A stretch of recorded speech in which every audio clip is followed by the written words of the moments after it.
Hey everyone, welcome to सरकारी add once again. तो इस वीडियो में जो है मैं आप सभी के साथ एक इंपॉर्टेंट डिस्कशन करने वाला हूं जो कि AIIMS BSc nursing, BSc paramedical और पोस्ट बेसिक कोर्सेज के बारे में रहने वाला है। तो फाइनली अभी इवनिंग में जो है आपका जो इन्फॉर्मेशन बुलेटिन है या जिसे आप ब्रोशर या प्रोस्पेक्टस बोलते हो, तो ऑफिशियली एम्स की तरफ से वो रिलीज कर दिया गया है। तो इस पूरी वीडियो में हम लोग उसका कंप्लीट डिस्कशन कर लेंगे। लाइक अगर आप ये वीडियो पूरा देख लेते हो तो इसके बाद आपको इस एग्जाम के बारे में कोई भी डाउट नहीं रहने वाला है, ठीक है।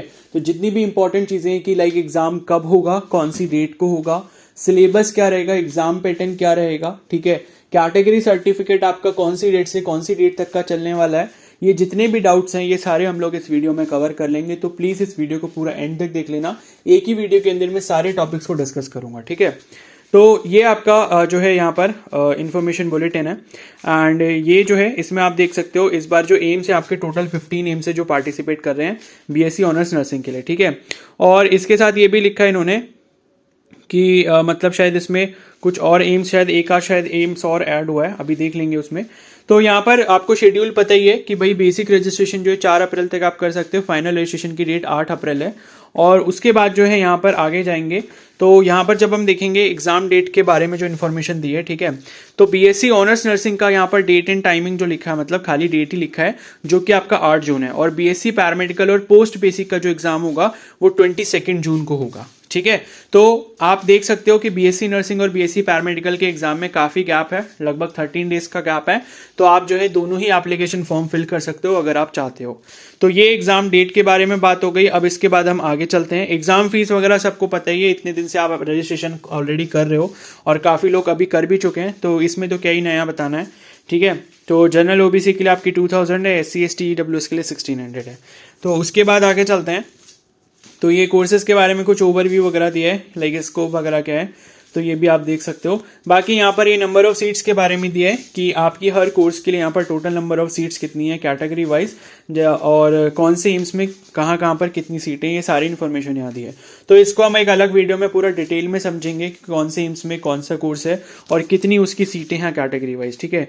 तो अभी इस पार्ट को हम लोग शॉर्ट में स्किप करते हैं और नेक्स्ट चलते हैं हम। ये आपका नेक्स्ट है बीएससी नर्सिंग, ठीक है। तो बीएससी नर्सिंग में इस बार जो सीट्स हैं वो इंक्रीज हो चुकी हैं, तो ये बहुत अच्छी बात है। लास्ट टाइम के कंपैरिजन में सीट का नंबर यहाँ पर इंक्रीज हुआ है और मुझे जहां तक याद है कि लास्ट टाइम जो सीट्स थी वो लगभग 1000 के आसपास थी। तो अभी जो है 200 से ज्यादा सीटें यहाँ पर बढ़ा दी गई हैं। कहाँ पर सीट इंक्रीज हुई है इसको मैं पिछले साल से कंपेयर करके आपको एक अलग वीडियो में बता दूंगा, ठीक है। तो ये आपकी सीट्स की बात हो गई कि कहाँ पर टोटल कितनी सीट्स हैं, इसको भी हम लोग एक अलग वीडियो में डिस्कस कर लेंगे। फिर उसके बाद आते हैं पोस्ट बेसिक पे। तो पोस्ट बेसिक में इस बार जो है न्यू दिल्ली ही है और मैंने सोचा था कि क्या पता शायद इस बार एम्स मंगलागिरी और एम्स रायबरेली को ऐड कर दिया जाएगा, बट नहीं किया है क्योंकि लास्ट ईयर इन्होंने ऐड किया था फिर इसको रिमूव कर दिया था, लेकिन इस बार भी इन्होंने ऐड नहीं किया है। तो हो सकता है कुछ रीजन की वजह से वो लोग पोस्ट बेसिक को वहां पर स्टार्ट नहीं कर पा रहे हैं, ठीक है। तो ये कोर्सेज की ड्यूरेशन लगी है, मतलब लिखी हुई है कि कौन सा कोर्स जो है कितने साल का होता है, उसमें कितनी इंटर्नशिप वगैरह होती है, वो सारी चीजें लिखी हैं। अब बात करते हैं यहाँ पे कैटेगरी सर्टिफिकेट के रिगार्डिंग, ठीक है। तो कैटेगरी सर्टिफिकेट के रिगार्डिंग हम लोग बात करते हैं ओबीसी कैटेगरी वाले कैंडिडेट्स के लिए। तो जो क्राइटेरिया मैंने आपको बताया था वही सेम क्राइटेरिया आपको यहाँ पर दिख रहा होगा, एग्जैक्टली सेम। मैंने आपसे बोला था कि भाई ओबीसी के केस में जो है कैटेगरी सर्टिफिकेट मतलब कैसे चलेगा, जिस दिन आपका एग्जाम होगा, जो भी आपकी एग्जाम डेट होगी उससे ठीक 1 साल पहले तक की डेट का आपका ओबीसी सर्टिफिकेट वैलिड होगा यहाँ पे। तो जो बीएससी नर्सिंग के कैंडिडेट हैं उनका एग्जाम जैसे 8 जून को है, तो उनका जो सर्टिफिकेट है ओबीसी का वो 9 जून 2023 से लेके 8 जून 2024 तक अगर उनका बना हुआ इशू डेट तब की है तो वो वैलिड होगा, ठीक है। पोस्ट बेसिक का एग्जाम जो है 22 जून को है और पैरामेडिकल कोर्सेज का भी एग्जाम 22 जून को है। तो इन दोनों ही एग्जाम्स के लिए जो भी कैंडिडेट अप्लाई कर रहे हैं उनका ओबीसी का जो सर्टिफिकेट है वो 23 जून 2023 से लेके 22 जून 2024 के बीच का बना होना चाहिए। तो अब आपको एक चीज और समझनी है कि ये तो आपकी इशू डेट हो गई। अगर मान लो आपका इससे पहले का बना था तो आपको रिन्यू करवा लेना चाहिए, और रिन्यू जब आप करवाओगे तो आप ये ध्यान रखना कि आपका जो सर्टिफिकेट है वो सेंट्रल फॉर्मेट का होना चाहिए। सेंट्रल लेवल का सर्टिफिकेट का मतलब ये होता है कि जब आप मतलब जाओगे सर्टिफिकेट बनवाने के लिए या आपको मान लो रिन्यू करवाना है तो उनको एक बार बोल जरूर देना कि हमें जो है सेंट्रल लेवल का सर्टिफिकेट चाहिए।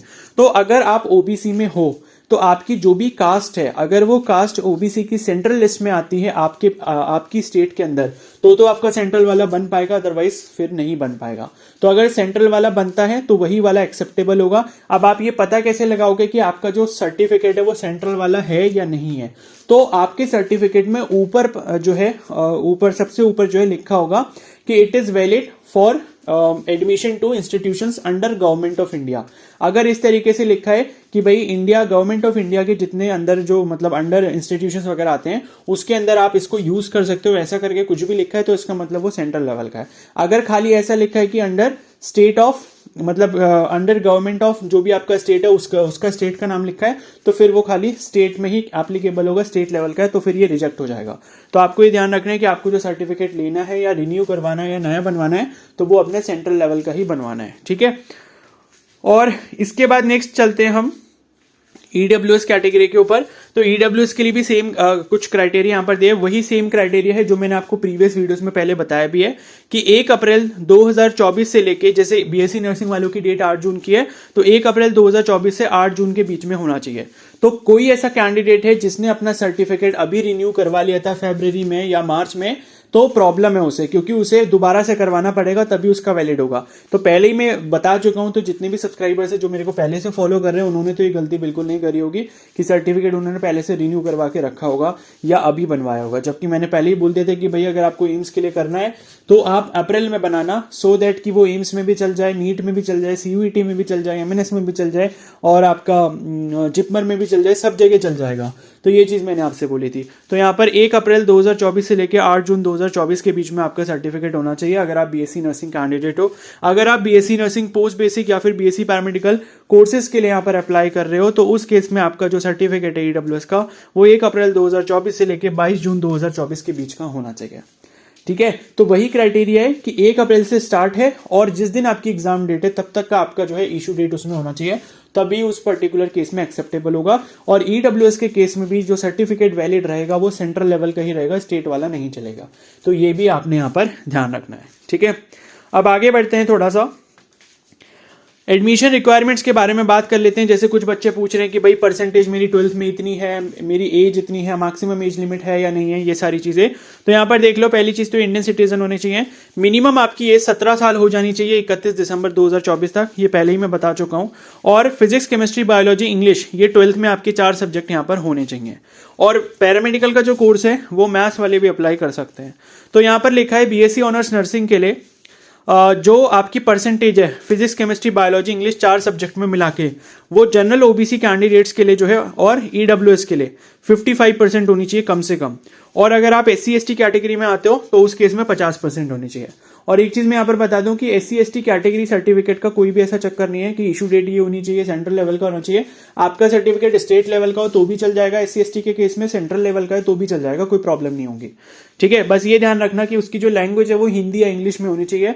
अगर किसी अदर लैंग्वेज में आपका बना है, जैसे कि बंगाली में बना है या किसी और अदर लैंग्वेज में बना है, तो आपका वहां जहां से भी बना है आप उसको ट्रांसलेट करवा के एक नया सर्टिफिकेट बनवा लो, जिससे आपको बाद में प्रॉब्लम ना हो, ठीक है। और उसके बाद ये आपका क्राइटेरिया हो गया बीएससी नर्सिंग के लिए, और यही सेम क्राइटेरिया बीएससी पैरामेडिकल के लिए भी है कि भाई आपकी 12th में जो है परसेंटेज इसी के अकॉर्डिंग होनी चाहिए, ठीक है। तो उसके बाद जो है यहाँ पर मतलब यहाँ पर जो पैरामेडिकल के लिए दिया है वो 50% क्राइटेरिया दिया है। तो जनरल, ओबीसी और ईडब्ल्यूएस के लिए 50% है और बाकी सबके लिए 45% है SC ST के लिए। तो यहाँ पर जो मैथ्स वाले कैंडिडेट हैं वो फिजिक्स, केमिस्ट्री, मैथ्स और इंग्लिश को कंसीडर करेंगे। बाकी जो बायो वाले कैंडिडेट्स हैं वो फिजिक्स, केमिस्ट्री, बायोलॉजी और इंग्लिश को कंसीडर करेंगे। अब नेक्स्ट आते हैं यहाँ पर बीएससी नर्सिंग के लिए। तो भाई ये जो बीएससी नर्सिंग पोस्ट बेसिक वाले कैंडिडेट है इतना परेशान हो रहे हैं कि भाई हम 3rd ईयर में हम फॉर्म फिल कर सकते नहीं कर सकते, तो मैं उनको बता दूं कि आपके पास अगर अपना जीएनएम कंप्लीट आपका कोर्स नहीं हुआ है तो आप फॉर्म फिल नहीं कर सकते। उसके साथ साथ अगर आपका जीएनएम कंप्लीट भी हो गया और आपका रजिस्ट्रेशन काउंसिल से RN/RM नंबर नहीं मिला है तो भी आप यहां पर अप्लाई नहीं कर सकते, क्योंकि फॉर्म में आपको RN/RM नंबर डालना ही पड़ेगा, उसके बिना फॉर्म आगे प्रोसीड नहीं होगा। तो ये डाउट भी आपका मैंने यहां पर क्लियर कर दिया है। तो बीएससी नर्सिंग पोस्ट बेसिक वालों के लिए 12th पास आप होने चाहिए, उसके साथ साथ आपने जीएनएम में डिप्लोमा किया होना चाहिए। और 3rd पॉइंट में लिखा है कि RN/RM का जो रजिस्ट्रेशन है वो आपका यहाँ पर किसी भी स्टेट नर्सिंग काउंसिल से होना चाहिए, ठीक है। अब बात करते हैं एग्जाम सेंटर के। तो देखो एग्जाम सेंटर तो मैं पहले भी बता चुका हूं, ठीक है। और मैंने उस पर वीडियो बना दी है, तो चाहो तो जाकर देख लेना, चैनल पर आपको मिल जाएगी। और यहाँ पर ये देख लो पेपर जो है किस लैंग्वेज में होता है, उसमें थोड़ा डाउट रहता है सभी लोगों को कि पेपर की लैंग्वेज तो हमने सिलेक्ट नहीं करी, जैसे नीट में करते हैं। नीट में पूछा जाता है कि मीडियम ऑफ क्वेश्चन पेपर क्या होगा, यहाँ पर नहीं पूछा आपसे एप्लीकेशन फॉर्म में। तो भाई वहां पर पेपर इंग्लिश और हिंदी दोनों लैंग्वेज में होगा। आपको वहां पर ऑप्शन दिया जाएगा कि आपको क्वेश्चंस किस लैंग्वेज में पढ़ने हैं। अगर आपको इंग्लिश में पढ़ने हैं तो वहां पर आपको इंग्लिश लैंग्वेज सेलेक्ट कर लेनी होगी। अगर आपको हिंदी में क्वेश्चंस पढ़ने हैं और हिंदी में उसके आंसर्स देखने हैं तो उसको हिंदी सेलेक्ट कर लेना होगा। तो ये काम आपका कंप्यूटर वाले सेंटर, एग्जाम सेंटर पर जाकर ही होगा जब जिस दिन आप एग्जाम देने जाओगे। तो अभी से कुछ भी ऐसा नहीं करना, ठीक है। तो ये हो गया। और उसके बाद बीएससी नर्सिंग पोस्ट बेसिक का तो सेंटर देखो दिल्ली में ही है, और बाकी जितने एमएससी कोर्सेज है उनका भी सेंटर दिल्ली में ही है।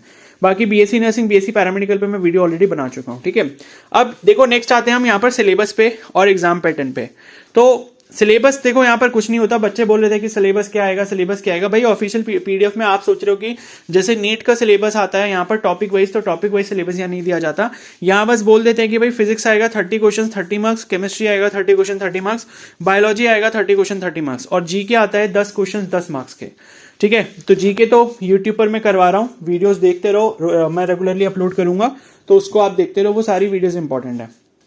और फिजिक्स, केमिस्ट्री, बायो ये आपको 11th और 12th दोनों का करना होगा, और एनसीईआरटी लेवल करना होगा। मतलब एनसीईआरटी के इधर उधर कोई भी टॉपिक आपको नहीं करना है, एनसीईआरटी पूरा फॉलो करो। एनसीईआरटी जो है न्यू वाली जो एनसीईआरटी है उसको फॉलो करो, पुरानी वाली नहीं।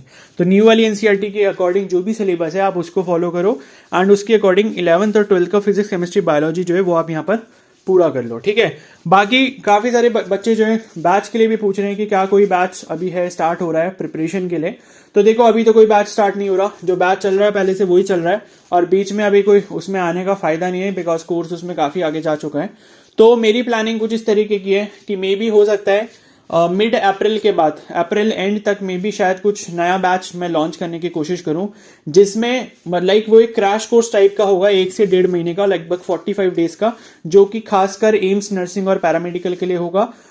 तो उस कोर्स में क्या होगा कि मतलब जो इंपॉर्टेंट चैप्टर्स हैं हम उसके लाइक शॉर्ट लेक्चर्स देखेंगे, उसकी थ्योरी देखेंगे, उसके कॉन्सेप्ट देखेंगे, और उस पर न्यूमेरिकल सॉल्व करेंगे, और आपके टेस्ट होंगे, रेगुलर टेस्ट होंगे उसमें, फिजिक्स, केमिस्ट्री, बायो तीनों सब्जेक्ट के, और जीके भी इंक्लूडेड रहेगा, ठीक है। तो ऐसा करने का मैं सोच रहा हूं। बाकी अगर लाइक आपको ऐसा कुछ चाहिए तो आप मेरे को कमेंट सेक्शन में बता सकते हो, सो दैट कि मैं उस पर थोड़ा सा लाइक सोच लूं कि हाँ ये चीज करनी चाहिए नहीं करनी चाहिए। तो अगर आप लोगों का कुछ पॉजिटिव रिस्पॉन्स आएगा तो हम उसको प्रोसीड कर सकते हैं, ठीक है। अब नेक्स्ट चलते हैं यहाँ पे क्वालिफाइंग मार्क्स के ऊपर। तो भाई क्वालिफाइंग मार्क्स जो है 50% है जनरल ईडब्ल्यूएस के लिए, 45% है ओबीसी के लिए, 40% है एससी एसटी के लिए। क्वालिफाइंग मार्क्स का मतलब ये होता है कि इतने जब आप मार्क्स लेके आओगे तो काउंसलिंग में पार्टिसिपेट कर पाओगे। क्वालिफाइंग मार्क्स का मतलब ये नहीं होता कि इतने लेकर आ जाओगे तो सीट मिल जाएगी। तो 50% का मतलब क्या है कि जैसे पेपर जो आपका बीएससी नर्सिंग का 100 मार्क्स का है, तो 50% उसका कितना हो गया, 50 नंबर हो गया, ठीक है। और देखो बीएससी पैरामेडिकल का सिलेबस भी सेम है, बस उसमें जीके नहीं आता, और उसमें जो टाइमिंग है वो भी आपकी 90 मिनट्स की होती है। बाकी बीएससी नर्सिंग के लिए 2 घंटे का पेपर होता है, तो ये भी ध्यान रखना। और नेगेटिव मार्किंग तो देखो होती है। नेगेटिव मार्किंग का मैं दिखा देता हूँ क्राइटेरिया, आई थिंक नीचे कहीं लिखा होगा। तो नेगेटिव मार्किंग देखो 1/3 की होती है, ठीक है। बाकी ये बीएससी नर्सिंग पोस्ट बेसिक वालों का लिखा है, इनका पेपर खाली इंग्लिश में ही होगा, और वो भी दिल्ली में होगा। तो इनके 2 स्टेजेस में होंगे, पोस्ट बेसिक वालों का रिटन टेस्ट होगा और इंटरव्यू होगा। तो ये आप देख लेना, ये सारा लिखा हुआ है इसमें, 90 मिनट्स का होगा और 70 क्वेश्चंस उसमें रहेंगे, ये सब्जेक्ट्स रहेंगे, ठीक है। और बाकी इंटरव्यू जो है वो आपको ऑनलाइन मोड में ही रहता है। और इसके बाद जो है आगे बढ़ते हैं, और भी कुछ इंपॉर्टेंट चीज़ें यहाँ पर देख लेते हैं। तो स्कीम ऑफ मार्किंग देख लो, अगर करेक्ट आंसर करोगे तो +1 मिलेगा, +1 मार्क्स, और अगर गलत करोगे तो -1/3 की नेगेटिव मार्किंग है। तो ये नेगेटिव मार्किंग का क्राइटेरिया हो गया, ठीक है। और यहाँ पे ही कुछ फॉरेन नेशनल्स के लिए लिखा है, तो ये तो आपके काम का है नहीं, ठीक है ना। बाकी देखो ये लिखा है submission of caste certificate. Caste certificate आपको कब देना होगा, तो मैं पहले भी बता चुका हूं कि भाई ये आपको देना होता है एग्जाम के रिजल्ट डिक्लेयर होने के बाद। तो after declaration of result of the entrance examination candidate belonging to the SC ST and OBC and EWS should submit attested copy of a certificate from any of the following authorities. तो यहाँ पर देखो authorities लिखी है कि किसका certificate आप इनको दे सकते हो, जैसे DM हो गया, ADM हो गया, कलेक्टर हो गया, डिप्टी कमिश्नर हो गया, तो सारे यहाँ पर रैंक लिखी हुई है। तो ये रैंक के जो है सर्टिफिकेट जो है आपके चल जाएंगे, अदरवाइज नहीं चलेंगे, ठीक है। तो OBC की मैंने डेट तो बताई दी है कि सर्टिफिकेट की डेट क्या होनी चाहिए। और देखो यहाँ पर लिखा भी है देख लो, ये जो पॉइंट नंबर ए लिखा है इसमें लिखा है the sub caste should tally with the central list. तो मैंने आपको बता दिया कि भाई सेंट्रल लिस्ट में आपकी जाति होनी चाहिए। OBC NCL candidate should not belong to creamy layer, creamy layer में आप नहीं होने चाहिए, इनकम बेसिस पर होता है वो। OBC NCL certificate must be in the central government format, तो ये मैंने बता दिया कि सेंट्रल वाला होना चाहिए। और यही सेम क्राइटेरिया जो है ईडब्ल्यूएस वालों के लिए भी एप्लीकेबल रहेगा। तो इस चीज को जो है आप थोड़ा सा ध्यान रखें, ठीक है। और देख लेते हैं अब बाकी फीस वगैरह का है। फीस पर तो मैं ऑलरेडी पहले भी वीडियो डाल चुका हूं, तो मैं बता दूं कि भाई बीएससी नर्सिंग वालों का तो 4,000 रुपये में हो जाता है 4 साल का पूरा खर्चा। खाने का बस रहता है आपको हर महीने लगभग 2,500 से 3,000 रुपये खाने के देने होते हैं हॉस्टल में। बाकी hostel fees, tuition fees, academic fees, library fees, total मिला के सारा 4,000 रुपये रहता है पूरे 4 साल का। तो फीस तो आपकी बिल्कुल ना के बराबर है, ठीक है। बाकी कुछ ऐसे पैरामेडिकल कोर्सेज है जहां पर फीस ज़्यादा है। देखो यहाँ पर नोट में लिखा है, जैसे कि रेडियोथेरेपी टेक्नोलॉजी है तो इसमें फर्स्ट ईयर की फीस 50,000 है, सेकंड ईयर की 50,000 है और थर्ड ईयर की भी 50,000 है। और उसके बाद बाकी जो अदर सब्जेक्ट हैं उनकी फीस फर्स्ट ईयर में 13,000 रुपये, सेकेंड ईयर में 32,700 है एंड थर्ड ईयर में जो है 32,700 है। तो ये हो गया आपका, ओके। और हॉस्टल अकोमोडेशन जो है सभी को मिल जाता है यहाँ पे, बीएससी नर्सिंग वालों को तो सबको ही मिलता है। और उसके साथ साथ लिखा है कि hostel accommodation will be provided to the BSc paramedical students except in AIIMS Rishikesh and AIIMS Bibi Nagar. तो बीबी नगर और ऋषिकेश में जो है अभी हॉस्टल नहीं है एम्स पैरामेडिकल का, बट बीएससी नर्सिंग का सब जगह है। और पोस्ट बेसिक वालों का नहीं है, दिल्ली में नहीं है, ठीक है। तो ये आपके हॉस्टल की बात हो गई।